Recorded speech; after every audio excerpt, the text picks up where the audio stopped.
Welcome to the Well-Worn Path. I'm Pastor Mark. Let's take a walk this morning, shall we? We shall, as my friend Doug used to say. Shall we start? We shall, he would say. So let's start this morning. I'm looking at that path on my background there. In case you haven't figured it out, I'm really not sitting outside with a path there. There's a piece of property that I am familiar with that has a very long driveway. As the house on this property sits back a ways, and it's a little bit secluded.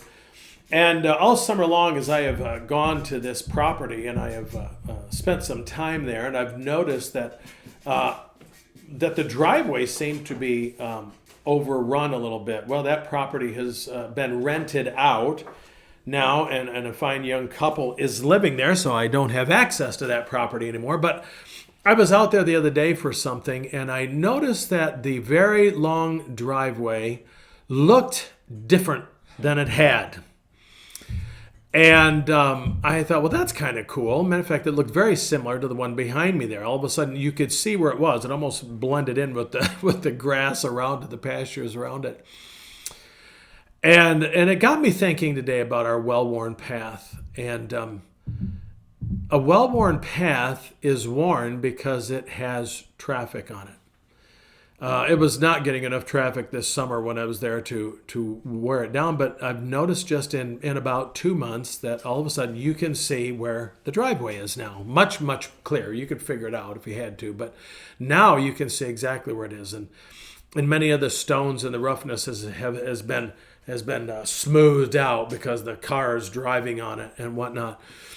A good friend of mine smokes pipes. He's a pipe smoker, and he was showing me a video one day of this one guy who he kind of learned to smoke pipes from, and he mostly wanted me to hear the guy's voice because he has a beautiful southern drawl. He goes, "You got to hear this guy talk." He knows I really get into accents and stuff, and like to think about those. And he just had a true Southern gentleman's accent. It was beautiful. And the guy was talking about this guy who was interviewing him he goes, "Well, I understand when you get a new pipe, you got to do such and such." And he goes, "What is your opinion on how you break in a new pipe?" And this guy says, "Well, the best way to break in a new pipe is to smoke it." It was like, well, that's simple enough. You don't do half a bowl or whatever it was. I'm just trying to get the jargon and stuff. And I just thought it stuck out to me when I was watching this. How do you break in a new pipe? You smoke it. How do you break in new shoes? You wear them. You walk in them. New boots. Someone gets cowboy boots and, "Oh, these hurt my feet." Walk in them. Walk in them. Today we buy shoes that instantly feel good. And whatever happened today is when you got new shoes and you had to walk in them to break them in. How do you make a path? You walk it. You walk it. How do we get this well-worn path? How do I become a well-worn path? I walk it. I follow Jesus. There's an old blessing that would be said of you. May you be covered by the dust of your rabbi. May you be, of course, we don't have too many dusty roads anymore, but you would follow your rabbi so closely that as he would walk these dusty roads of the Middle East, that the dust would come up on you. "Oh, you're all dirty." "Oh, I'm not dirty. I am covered by the dust of my rabbi. I have followed so close that I have seen what he does." And that is, folks, what we are called to do. This journey that we are on, called Christianity, this journey of faith, Jesus calls his disciples to follow him. He calling of the first disciples in Matthew chapter 4. Starting at verse 18, Jesus was walking beside the Sea of Galilee. He saw two brothers, Simon called Peter and his brother Andrew. They were casting a net into the lake, for they were fishermen. "Come, follow me," Jesus said, "and I will make you fishers of men." At once they left their nets and followed him.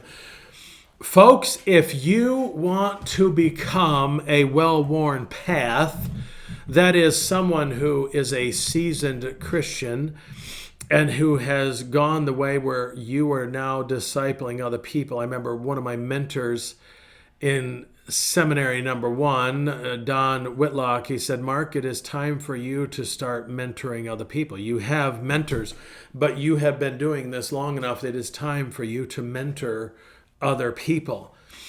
And the path that I had followed following Jesus had become deep enough. It's like cows. You know, how deep is your path?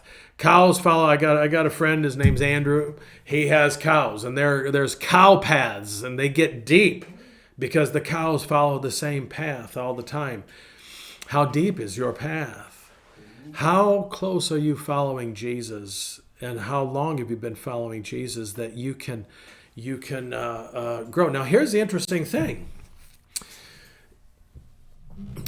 I read a book recently by a guy. He's a branding and marketing expert, but he's been following the Lord for about 4 years. But I'm going to tell you, I read his book on being your brand to the glory of God. His name is Eric Cabral, wonderful man.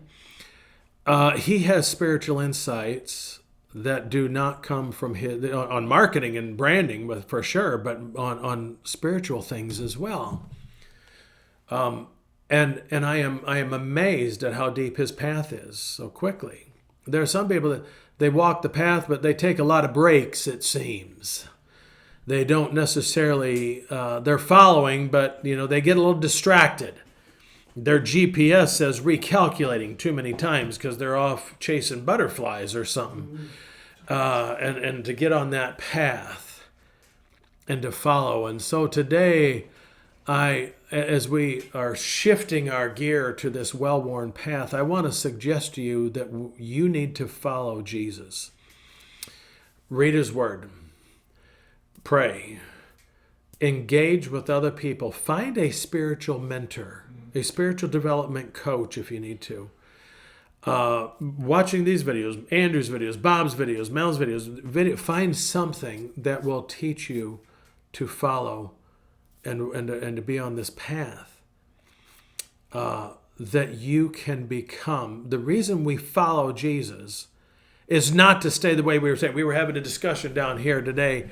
A group of us get together to pray before we start doing our videos, and we were discussing this idea of progressive Christianity that just wants us to be nice. And that the only place you're going to find in the Bible where it talks about being nice is in the book of Opinions.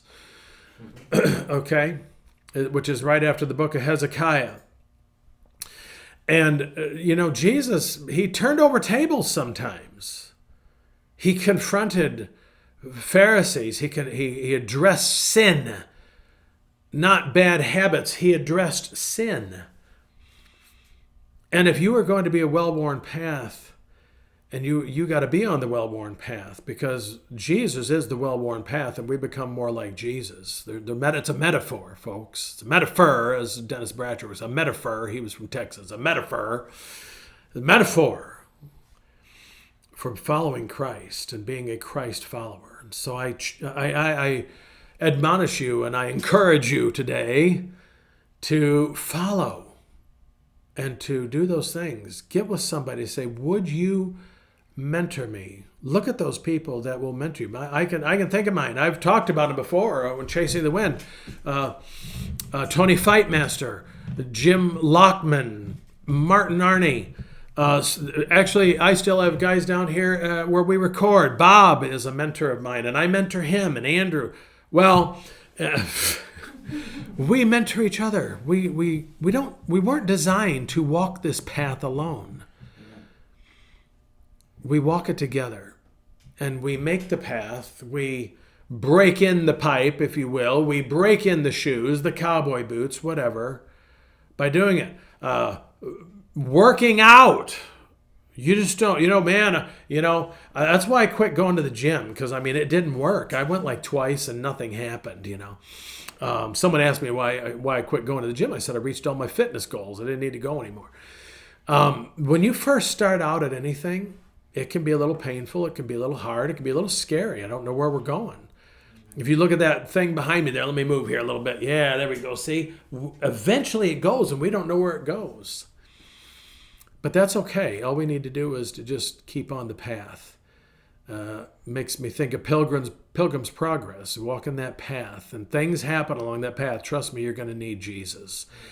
I'm going to leave it right there as we walk this path together. Just lean into Jesus. Stay connected to him. I'm kind of hammering that a little bit on this, but that is the most important thing. Is we're gonna be on this path. We got to stay with Jesus. He will guide us where we need to be. So keep walking that path, folks. Until next time, I'm Pastor Mark. Grace and peace.